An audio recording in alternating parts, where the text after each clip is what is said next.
There may be more of her brain left undamaged than we thought. You could wake your mother from her coma. What? Something is happening. Your mother looks distressed. Keep me in, I'm getting somewhere. Mum, maybe you should... Let go of me! What the hell? This isn't how it goes! I'm here with Alicia and David from Breaking Forth VR. They make a range of dramas you can enjoy with a VR headset. The latest one is Robots. How did you go around coming up with the ideas for this? I guess we have a lot of different sources, but we're particularly interested in AI, robotics. For Robots, we looked a little bit to the past of sort of buddy comedies, but everything from Scooby-Doo to Battlestar Galactica. So there were a lot of things that came together, and we wanted to do something that was fun, light, but it's part of a series that will have sort of a darker twist as it proceeds. I think we were particularly interested in doing comedy. I mean, we've also been speaking to PlayStation about a release, and it will be one of the first comedy pieces released on the platform. Because VR sort of places you inside the production itself, comedy works slightly differently to how it does on TV and film, and so it's something that we were really interested in exploring. How do you sort of manage the humour and sort of contain that jokes all the way through it while you're present in the space? It's more than just comedy timing, it's comedy 3D timing, because someone can be looking at any direction at any one time, so you can't control when your joke hits. I mean, there were definitely a few points in the episode I watched where I'd kind of look over my shoulder and kind of go, oh, okay, something sneaking around behind me over there or going that way. And people sort of have an agency. They're worried about themselves because they're sharing that space. What's about to happen to them?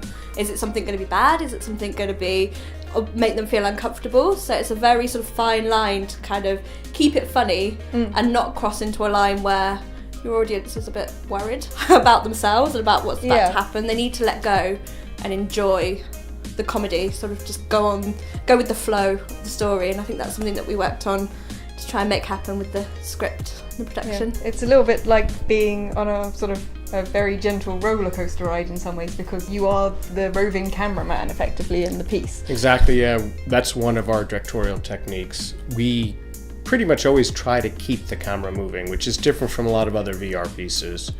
And even, we had spoken earlier, is sometimes even a bit controversial in our own studio on how much you move the camera, how much you embody the people, what kind of agency you can and can't give. So it's something we actually pay a lot of attention to. And you've already done a number of VR pieces. We have 6 pieces altogether now, which by VR standards is quite a lot.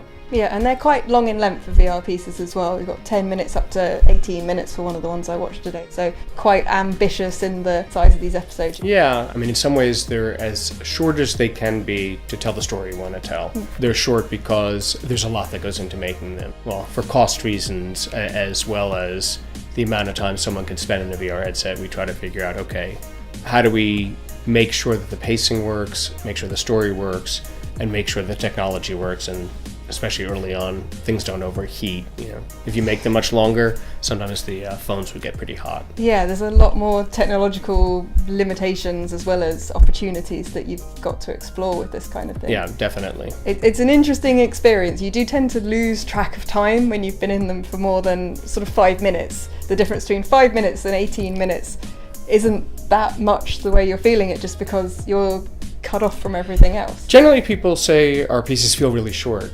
shorter than 18 minutes. Yeah, definitely. So I think that's good. Yeah, but there isn't an expectation. There isn't sort of a set. People don't go into it thinking it's going to be 90 minutes to 2 hours, which is sort of film length, because it's so new. People just don't know what to sort of expect, and I guess we're all figuring it out. I mean, we didn't know when we released our first piece, which is just over 20 minutes long, how people were going to react. And it just turns out that a lot of people had the same reaction as you, felt like 5 minutes. And so we felt comfortable about doing more pieces at that length. But, you know, maybe in a year's time, half an hour will be the standard, or 45 minutes. Or as the technology kind of grows, people are figuring out what it is that they want. And as people get used to it as well, because there's so much more information you're taking in at any one time that you're kind of constantly thinking where to look. And I guess as people become more adapted to it, they'll learn the directorial tricks that people are using, and We've also found that people tend to watch our pieces multiple times. Because as you said, there are things happening behind you, and sneaky particularly in Robot. Sneaky things happening behind you.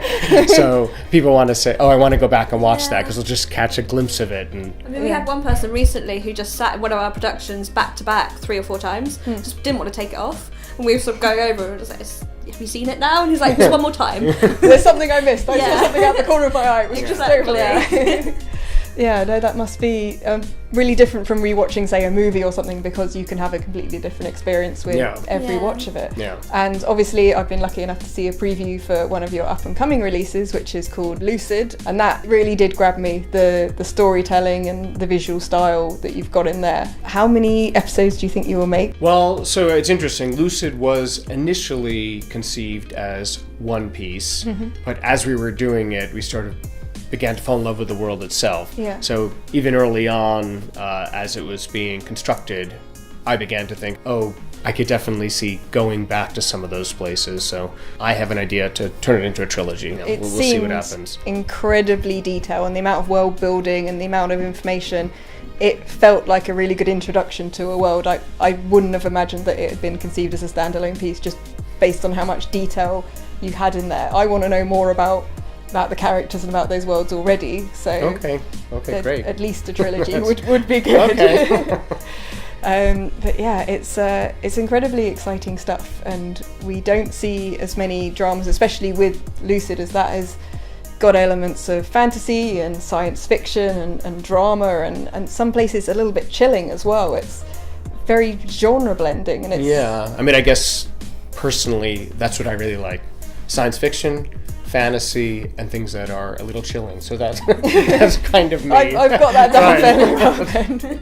I'm assuming you're interested in the same kind of areas there. Yeah, I mean, I'm particularly interested in sort of the twist in things, and I think most of our pieces have the unexpected in definitely. them. We don't want to do just kind of standard form, standard storytelling where you can kind of see what's coming, rehashing what's been done.